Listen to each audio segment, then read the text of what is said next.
என்னன்னு கேட்டிருந்தீங்க. என்ன பட்டி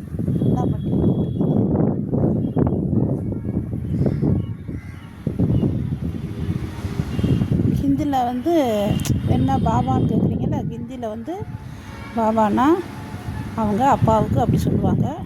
அங்கேருந்து வருது நம்மளுக்கு கிளாஸ், அங்கேருந்து வர்றதுனால நம்மளுக்கு அவங்க பாபாவுடைய வாணின்னு சொல்லுவாங்க. நம்மளுக்கு சிவத்தந்தையோடைய படிப்பு. அங்கே வாணி, இங்கே சிவபாபா நம்மளுக்கு படிப்பு கற்றுக் கொடுக்குறாரு. பட்டி என்றால் என்ன? ஒரு தங்கம் பழைய தங்கம் ஆயிடுது. அந்த பழைய தங்கத்தை என்னதான் தீயில போட்டு அதை உருக்கி நல்லா கருகுனாலும் அது கருகாது. அது அதோடைய நிறத்தை தான் காமிக்கும். ஆனால் கருப்பாயிரும். ஏன் கருப்பாகுது? தீயில சேர்ந்ததுனால கருப்பாகுது. தீயில சேராட்டி கருப்பாகாது.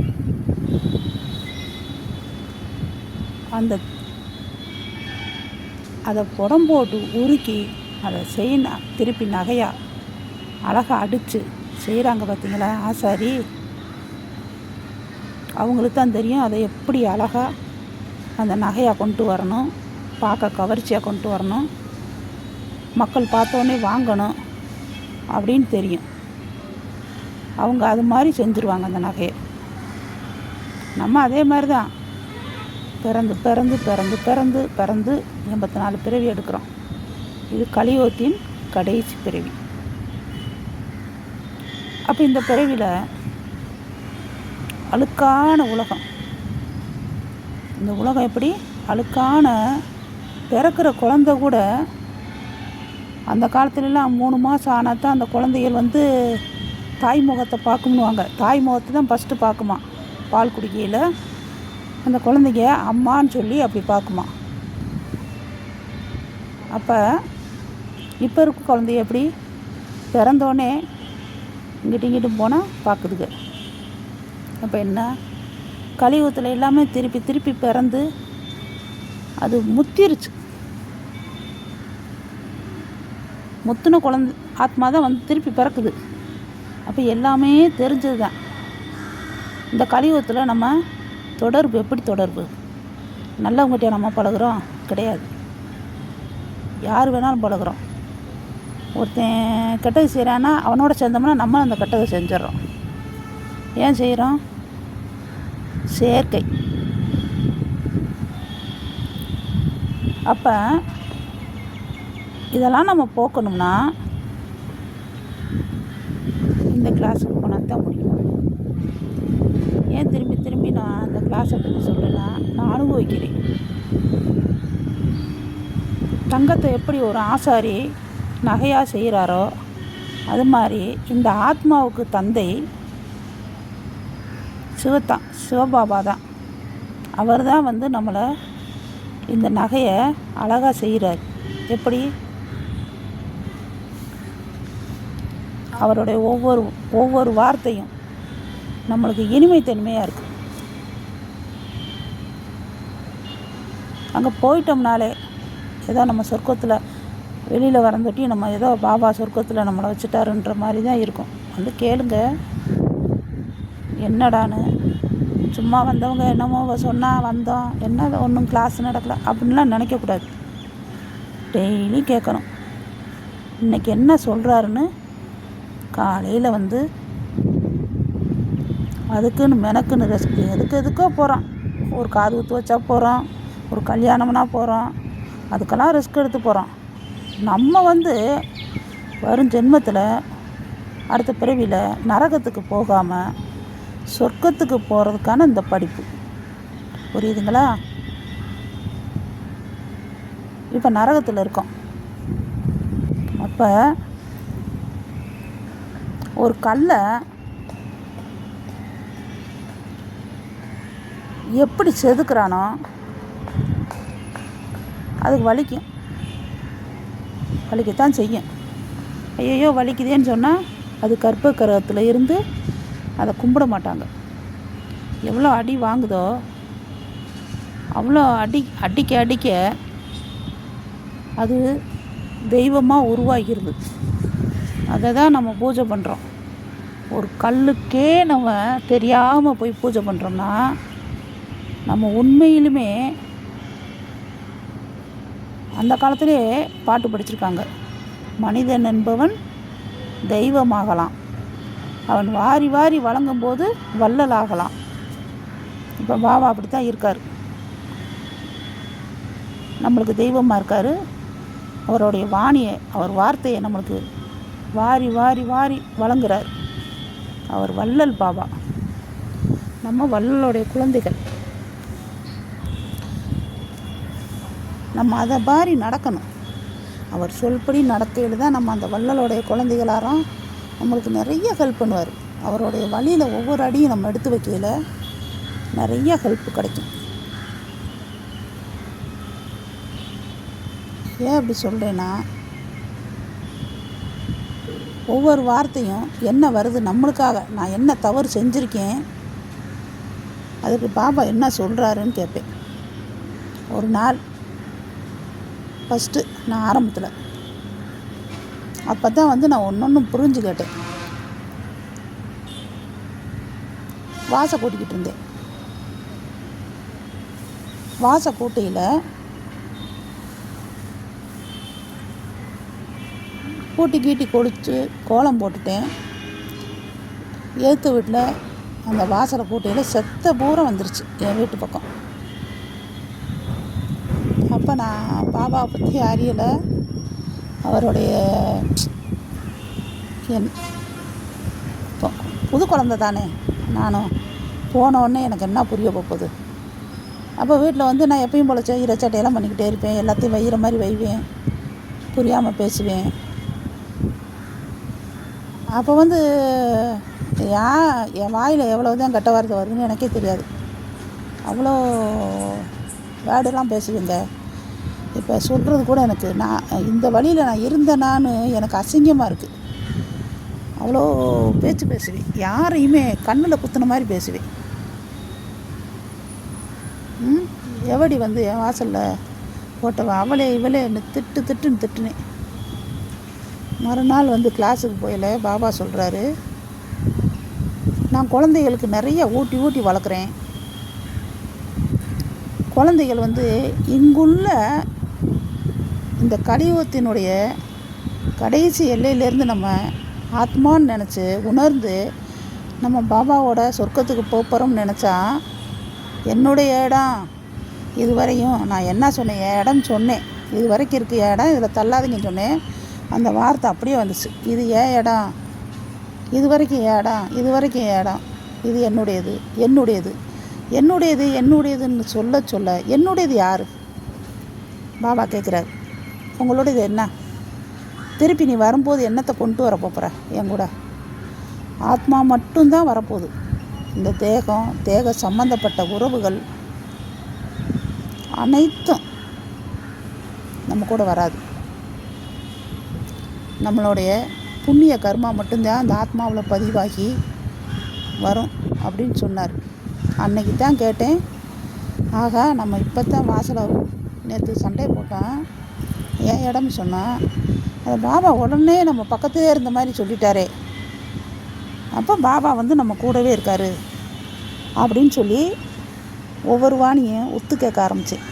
நல்லா கேளுங்க, ஒவ்வொரு வாணியும் எனக்குள்ளே ஒத்து கேட்க ஆரம்பித்தேன்.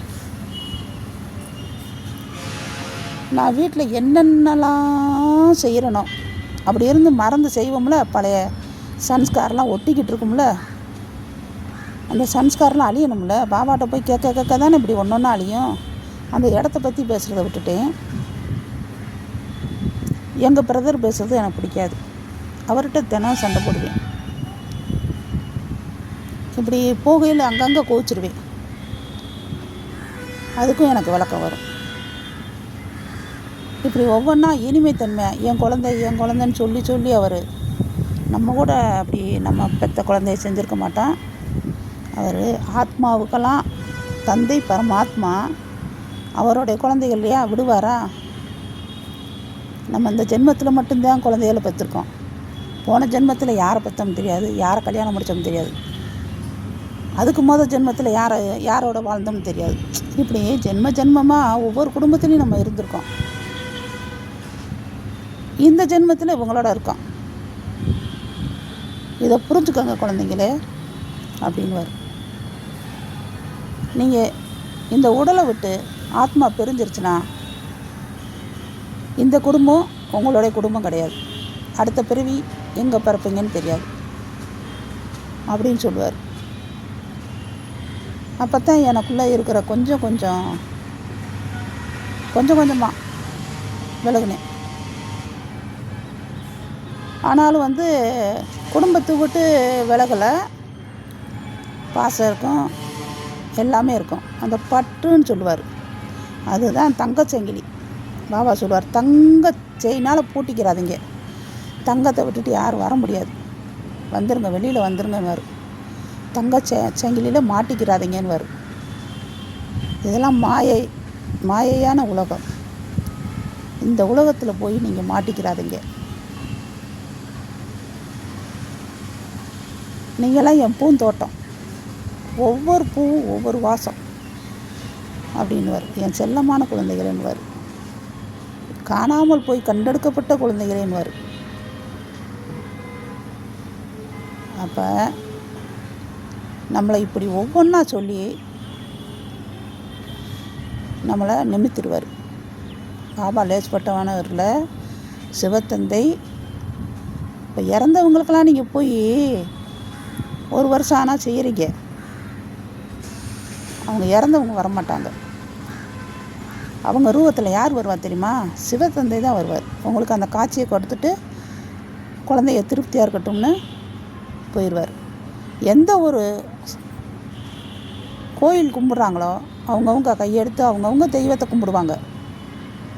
பாபா என்னைத்தான் கும்பிடுன்னு அவர் சொல்ல மாட்டார், எந்த காலத்திலும் சொல்ல மாட்டார். அவர் குழந்தைகளை அவரே பிறக்கி எடுத்துருவார்.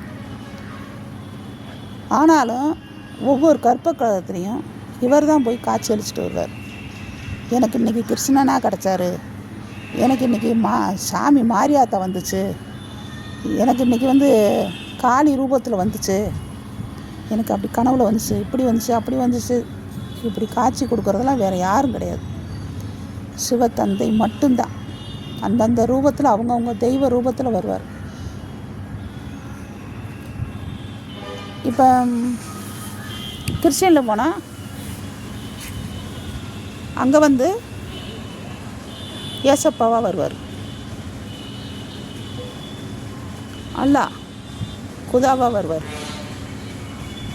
எல்லாமே ஒரே கடவுள் தான். நம்ம தான் பிரிச்சுக்கிட்டோம், எல்லாத்தையும் பிரிச்சுக்கிட்டோம் தனித்தனியாக. எங்கேயாவது நம்மளுக்கு மன திருப்தி வேணுமா, அங்கே ஒரு கல்லை வச்சு கட்டி ஒரு சிலையை தூக்கி வச்சு சாமி கும்பிட்றது, ஒரு உருவேற்றிடுவோம். 48 நாள் போட்டு தண்ணிக்குள்ளே போட்டு பிள்ளையார உருவேற்றினோடனே அதுக்கு எவ்வளோ சக்திக்கார வருது.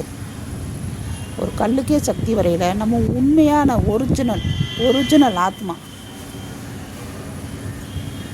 நம்மளுக்கு கொடுக்குறாரு பாபா, அவ்வளோ சக்தியை கொடுக்குறாரு.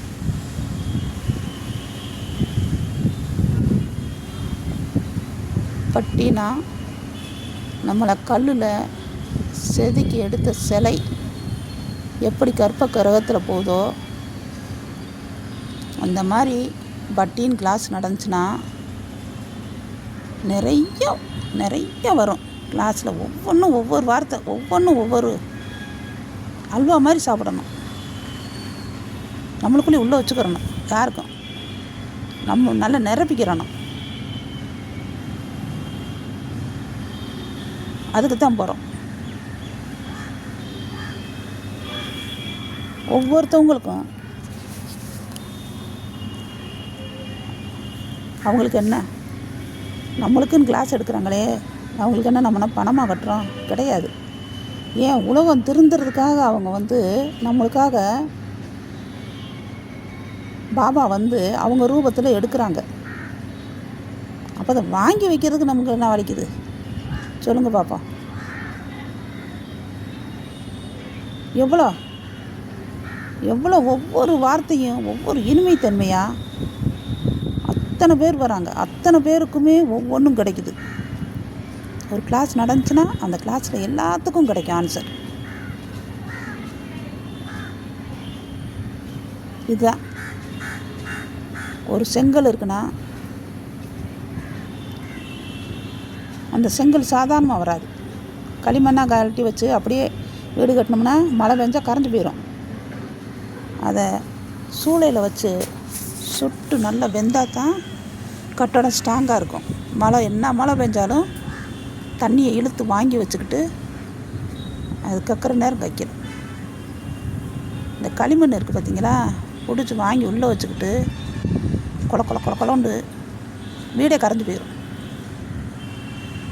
இந்த மாதிரி தான் வட்டினா சூளையில் இருக்க செங்கல் போல் நம்ம நல்லா வேக வைப்பார்.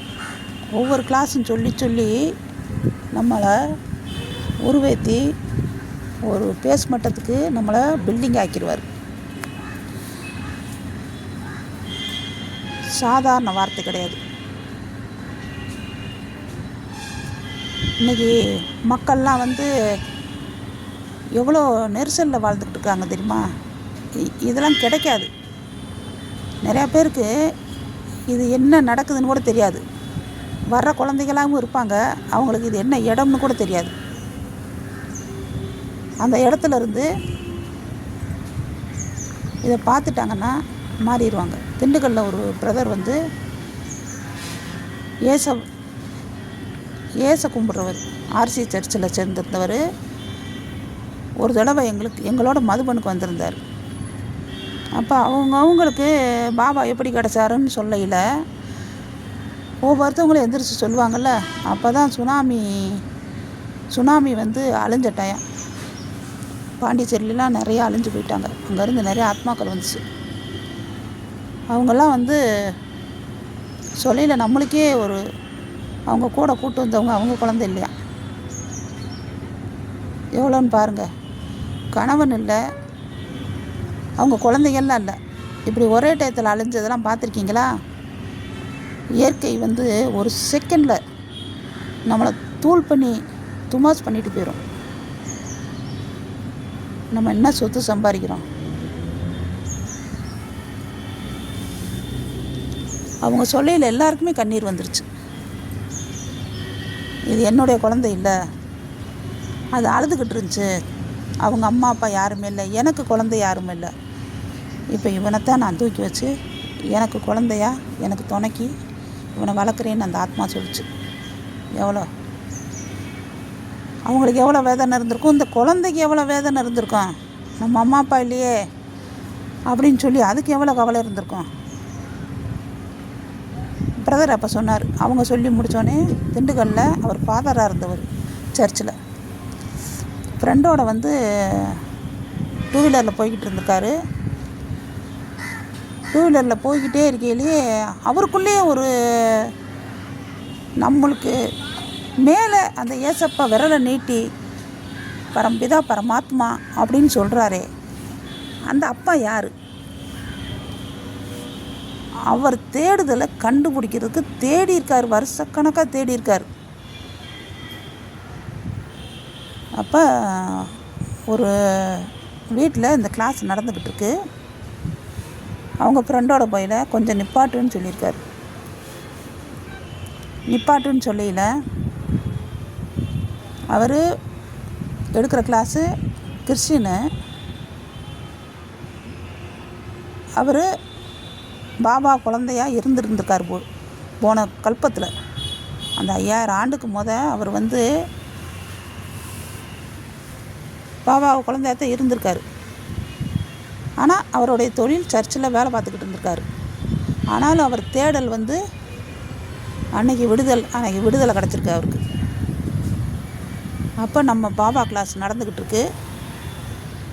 அந்த கிளாஸில் போனோடனே அவருக்கு விடை கிடச்சிச்சு.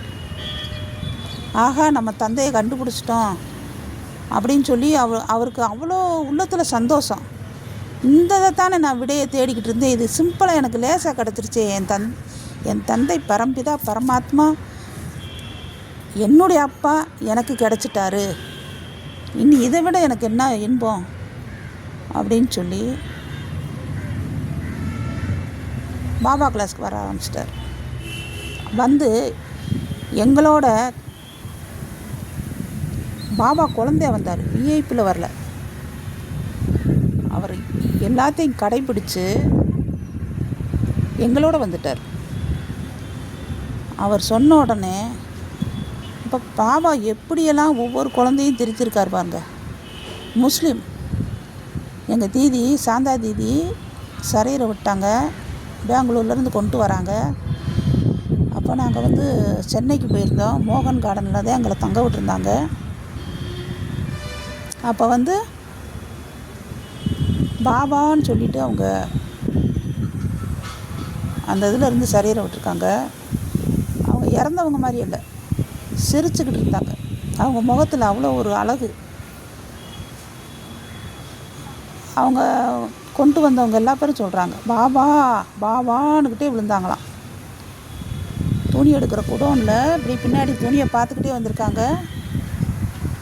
கீழே அந்த துணியை போடுற பொட்டணம் போடுற அங்கேருந்து மாடியில் வச்சுருப்பாங்க. குடோனில் பெரிய பொந்து மாதிரி கீழ் மாடிக்கு வேணும்னா அதுக்குள்ளே தான் துணியெல்லாம் போட்டு விடுவாங்க, பார்சலை. அப்போ அந்த அதில் காலை வச்சு அப்படியே விழுந்துட்டாங்க. பாபா வந்து அவர் சேவைக்கு கூட்டிக்கிட்டார். அந்த அந்த தாதியோடைய கிளாஸ்லாம் நாங்களாம் கேட்டு ரொம்ப பெருமையாக இருக்குது. இது தீதி அப்போ அவங்க சரீரம் விட்டப்போ தான் போயிருக்கோம். முஸ்லீம்காரவங்க வந்திருக்காங்க பாருங்கள். எல்லா ஜாதியுமே கடைசி ஒன்று தான் சேர போகுது, பாபான்ட்டு வர போகிறாங்க. இப்போ எதுக்கு நான் இப்படி திரும்ப திரும்ப நான் வந்து சொல்கிறேன்னா, திரும்பி நம்ம இந்த பாபாட்ட தான் வரணும். சிவன் தந்தை அந்த ஒளி தான் கடவுள். அவருக்கு உடல் கிடையாது, அவர் லிங்கமாக தான் வச்சு கும்பிட்றாங்க. நிறைய பேர் கொண்டை போட்டுக்கிட்டு அதில் தான் சிவன் இருக்கார் அப்படின்னு சொல்லுவாங்க. அவர் சங்கர். நம்ம கெட்ட குணங்களை அழிக்கக்கூடிய அந்த சிவ தந்தையிலிருந்து வந்த 3 பிரிவு தான் பிரம்மா, விஷ்ணு, சங்கரர். பிரம்மா நம்மளுக்கு தத்தெடுத்து நம்மளை ஞானத்தை கற்றுக் கொடுக்குறாரு. விஷ்ணு அதை காத்து நம்மளை சங்கரர் கெட்ட குணத்திலிருந்து அழிக்கிறார். இந்த 3மே ஒன்று தான், சிவனுடைய ஒரே, எல்லாமே ஒன்று தான், தனித்தனியாக எதுவுமே கிடையாது. அப்போ அந்த முஸ்லீம் வந்திருந்தாங்க, கிளாஸ் நடக்குது, தாதியே இருக்காங்க, சாந்தி தாமத்தில் அங்கே வச்சுருக்காங்க, சென்னையில் அண்ணா நகரில் வச்சுருக்காங்க. அவங்கள பார்த்துட்டு எல்லா பேருமே வந்து ஒரு நம்மன்னா இங்கே வந்து ஐயோ கேதை விடு, தண்ணியெல்லாம் குடிக்கக்கூடாது ஐயோ அப்படின்னுவோம். அங்கே எங்களுக்கு எதுவுமே தெரியலை. சாப்பாடு ஒரு பக்கம் நடக்குது. பாபா அவ்வளோ குழந்தைகளை யாரையுமே வாட விடலை. எல்லாருக்கும் கட்டில் மெத்தை ஒரு சொர்க்கத்தில் வச்சு பார்த்துக்கிட்ட மாதிரி தான் இங்கேயே வச்சு பார்த்துக்கிறாரு. ஏன்னா நம்ம தேவதைகள். நம்மெல்லாம் வந்து பாபாவை புரிஞ்சுக்கிட்டோம்னா அவரோட குழந்தைகள் பூரமே சாதாரணமானவர்கள் இல்லை, தேவதைகள். அந்த தேவதைகள் அவர் சும்மா விடுவாரா? இந்த கல்பத்தில் கூட இந்த யுகத்தில், இந்த சங்கம யுகத்தில் நம்ம கண்டெடுத்து, கலியுகத்தில் நம்ம அவர் தத்தெடுத்த பிறகு இந்த யுகம் வந்து நம்மளுக்கு சங்கம யுகம் ஆகிடுது. அந்த சங்கம யுகத்தில் கண்டெடுக்கிறார் ஒவ்வொருத்தரையும். எந்த ஜாதி மதமாக இருந்தாலும் சரி, அவர் மாயாஜாலக்காரர். அந்த முஸ்லீம் ஆத்மா ஹஸ்பண்ட் அண்ட் ஒய்ஃபு 2 பேருமே வந்துட்டாங்க. பாபாவுடைய இதுக்கு 2 பேருமே வந்துட்டாங்க. என்னங்க நீங்கள் முஸ்லீமாக இருக்கீங்க, பாபா வீட்டுக்கு வந்திருக்கீங்களே, உங்கள் ஜாதியிலலாம் இன்னும் சொல்ல மாட்டாங்களா? என்னங்க ஜாதி? அதான் பாபாவே சொல்லிட்டார்ல எல்லாமே ஒன்று தானே அப்படின்னு அவங்க சொல்கிறாங்க. நாங்கள் அவங்கள கேட்குறோம் எப்படி வந்தீங்கன்னு. ஊருக்காக அல்லாவை வந்து வச்சுருக்கோம். அல்லாவுக்கு பின்னாடி எங்கள் அப்பாவை சிவ தந்தையை வச்சு லட்சுமி நாராயணன் போட்டால் எல்லாமே வச்சு நாங்கள் ஸ்க்ரீன் போட்டு மறைச்சிருவோம். வர்றவங்க எங்களுடைய அல்லாவை மட்டும் பார்த்துட்டு அல்லாவுக்கு அவங்க செய்கிறத செஞ்சுட்டு போவாங்க. நாங்கள் யாரும் இல்லாத நேரம் உள்ளே பூட்டி தியானம் பண்ணுவோம். பாபாட்ட உட்காந்து தியானம் பண்ணுவோம். உள்ளே விளக்கு வச்சுருக்கோம், பாபாவுக்கு விளக்கு போடுவோம். யாராவது முஸ்லீம் போடுவாங்களா? மாட்டாங்க. புரிஞ்சுக்கிட்டாங்க நம்ம அப்பா யாருன்னு புரிஞ்சுக்கிட்டாங்க. இந்த உலகத்தில் யார் நம்ம அப்பா அப்படின்னு தெரிஞ்சுக்கிட்டாங்க. நம்மளுடைய பிறவி தான் கடைசி பிறவி அப்படின்னு சொல்லி பாபா கண்டெடுத்துட்டார். அந்த முஸ்லீமில் 2 பேர்த்தையும் முத்து எடுத்துட்டார். ஏன்னா அவங்க கல்பத்தில் வந்திருக்காங்க, போன கல்பத்தில் வந்திருக்காங்க, அந்த 5000 ஆண்டுக்கு வந்திருக்காங்க. அப்போ அவங்க சொர்க்கத்துக்கு வருவாங்க. இப்படி ஒவ்வொன்றும் நம்மளை ஒவ்வொரு கிளாஸையும் கேட்டு கிளாஸ் ஃபுல்லாக நடக்கும். பட்டினா வேறு நம்ம கான்செப்ட் எங்கேயும் போகாது. ஒரே சிந்தனை. காலையில் 3:45 எந்திரிச்சோன்னா யோகா 6 மணி வரையும் இருக்கும். அந்த யோகா 6 மணிக்கு மேலே டீ டைம். டீ குடித்தோடனே உடனே அரை மணி நேரத்தில் வந்துடும். வந்தோம்னா கிளாஸ் 7 மணிக்கு அரை மணி நேரம் திருப்பி யோகா பண்ணிவிட்டு, ஏன்னா பாபாவுடைய நினைவிலே இருக்கும். இதுதான் பட்டி. நம்மளை அப்படியே வச்சு வச்சு வச்சு வச்சு தங்கமாக்குறாரு. செதுக்கி செதுக்கி செதுக்கி சிலையை ஆக்கின மாதிரி நம்மளை ஒவ்வொரு கிளாஸையும் வச்சு வச்சு நம்மளை அப்படியே பாபா சூளையில் போட்டு எரிக்கிற மாதிரி நம்மளை எரித்து தங்கமாக ஆக்குறாரு. நம்மளை சிலையாக்குறாரு, செங்கலாக்குறாரு. அப்போ 3மே எதுக்கு உதவுது? வீடு கட்ட உதவுது. ஒரு ஃபவுண்டேஷனை தாங்கி நிற்கிது. அதில் எத்தனை மாடி எடுத்தாலும் தாங்கக்கூடிய சக்தி அந்த செங்கலுக்கு இருக்குது. அதே போல் எத்தனை மனிதர்கள் நம்மளை எத்தனை திட்டினாலும் தாங்கக்கூடிய மனதை கொடுக்குறாரு. தங்கம் நம்ம போட்டுக்கிட்டு ஜொலிக்கிறோமா, அழகு கொடுக்குதா? அப்போ அதுவும் நல்லதுக்கு வருது. அப்போ நம்மளை தங்கமாக்குறாரு. அதுக்கடுத்து என்ன செய்கிறாரு? சிலையாக்குறாரு. 3வது சிலையாக்கி நம்மளை எங்கே வைக்கிறாரு? கற்ப கிரகத்தில் வச்சிடறாரு. அப்போ எல்லாமே நம்மளை கையெடுத்து கும்பிட்றாங்க. நம்ம அதுக்கு உயிர் சக்தி கொடுக்குறோம். எல்லா கோயிலுக்கும் போகலாம், போகக்கூடாதுன்னு கிடையாது.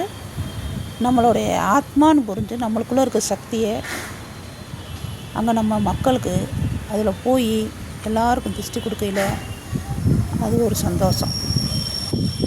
நம்ம அந்த கற்ப கிரகத்தில் உள்ளே போயிடுவோம், எல்லாருக்கும் திருஷ்டி கொடுப்போம். அந்த மாதிரி நம்மளை கொண்டு வரணும். அதுக்கு தான் இந்த 3 விதமாக நம்மளை செஞ்சு செஞ்சு செஞ்சு அப்படி ஆக்குறாரு நம்மளை. இதாங்க பட்டி. பாபாவை பற்றி இன்னும் நிறையா நான் சொல்கிறேன். இப்போ பட்டிக்கு என்னன்றதை இப்படியெல்லாம் இருக்கணும் அப்படின்னு சொல்லியிருக்கேன். இன்றைக்கி கிறிஸ்டின்லேயும் முஸ்லீம்லேயுமே மாறிட்டாங்கன்னா மக்கள், நீங்கள் இந்து மக்கள்லாம் மாறுறதுக்கு சீக்கிரம் வந்துடுவீங்க. ஓம் சாந்தி.